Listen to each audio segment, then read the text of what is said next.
my goodness. This news will probably leave Angel Reese's mom in shambles at this point. Of course, she's upset. Angel Reese's mom was not having it. And by not having it, we mean she went full Olympic-level mental gymnastics trying to explain how her daughter was clearly the ratings darling of the universe, even as TV ratings pointed to Caitlin Clark, dunking all over the Nielsen charts like she was getting revenge for every time someone misspelled her name on a Starbucks cup. Angel Reese's mom, reportedly wearing a crown made of LSU merch and clutching a "my daughter is better than yours" tote bag, demanded to speak to whoever was in charge of televised sports and possibly the galaxy itself. So Caitlin Clark, had almost 15,000 people in that arena, basically sold out at Carver. And she tweeted this. Oh, that certain fan base looking in the stands celebrating attendance, while others are looking up in the rafters celebrating championships, banners. We ain't the same. Different year, same haters. Have a great day. Well, aren't you the same hater of Caitlin Clark, living off her coattails? I find this highly unnecessary. It sounds like hateration to me. And this is what I mean by insecurities. Insecurity is loud, confidence is quiet. Because clearly, the only reason Reese's preseason game didn't get eyeballs was due to some elaborate, multi-layered, Illuminati-adjacent conspiracy against Baton Rouge royalty. Meanwhile, America just didn't tune in. They collectively blinked, shrugged, and said, "Wait, LSU's playing who again?" And went right back to watching Caitlin Clark make defenders reconsider their life choices in real time. It was like comparing a firecracker to a firework finale at the Super Bowl.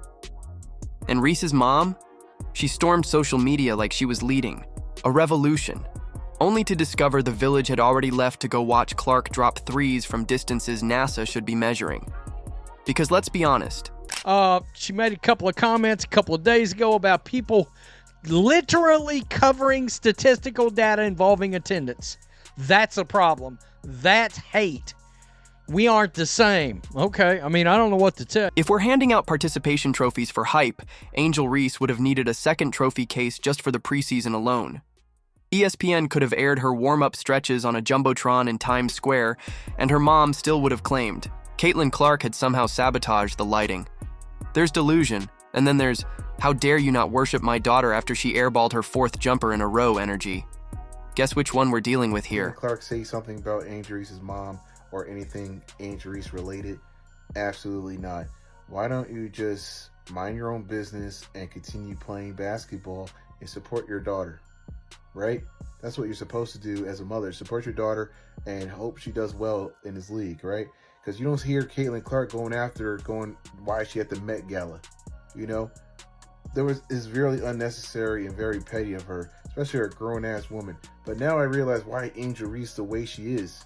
Because it's her mom. And let's rewind to the preseason game in question.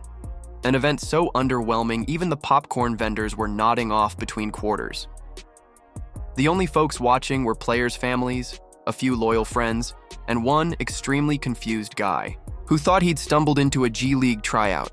The energy was so flat you could have balanced a water bottle on the court and started a viral TikTok challenge. But don't tell that to Angel Reese's mom. To her, this wasn't just a game. It was the Super Bowl, the Oscars, and the Beyoncé Renaissance Tour combined, and how dare America not treat it accordingly? This was a preseason WNBA game.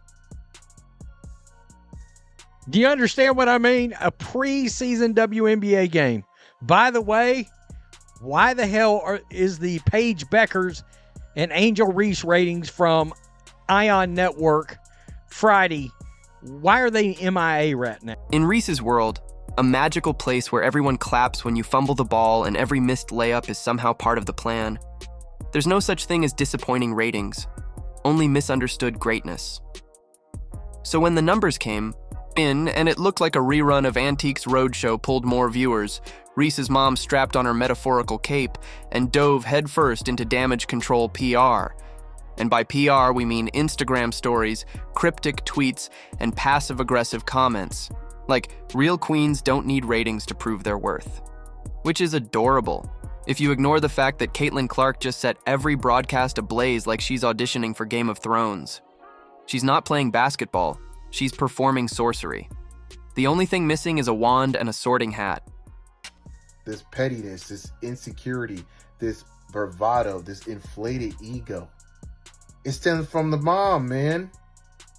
It was unnecessary dig. Like, okay, you're still living off of college. The national title is literally 2 years ago with LSU. We're going on year 3 in a couple months. Why are you still living off that? How about you tell your daughter to work on her jump shot, stop missing layups? She missed a layup in the last preseason game on a fast break. Meanwhile, Angel Reese was busy redefining mid. Don't worry, her mom had theories. Oh boy, did she have theories. It wasn't that people were watching Clark because she's exciting, skilled, and occasionally breaks physics. No, it was clearly a setup. Maybe the cameras were blurry during Reese's game. Maybe there was a hidden algorithm deep in the bowels of some streaming platform, tirelessly working 24/7 just to suppress the stream. Maybe Mercury was in retrograde, Venus was ghosting Mars, and LSU's uniforms weren't aligned with the chakra, frequencies required to unlock national viewership. Perhaps the moon was in a passive-aggressive mood and decided to mess with the Wi-Fi signal. Clearly, something cosmically nefarious had to be at play, because it couldn't possibly just be, people's viewing preferences. That's too logical, too boring, too painfully real. But if you guys did not see, right here, the Fever Brazil game came to 1.3 million viewers. 1.3 million viewers to an exhibition game, not even a preseason game. An exhibition game. An exhibition game.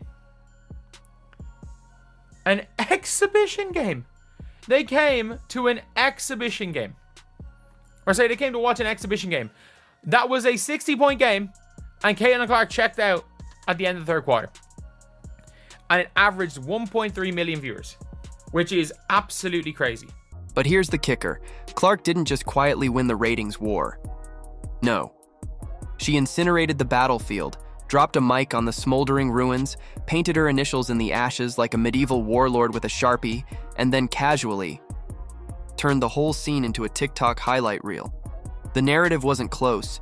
It wasn't even competitive. It was Clark's show. And everyone else?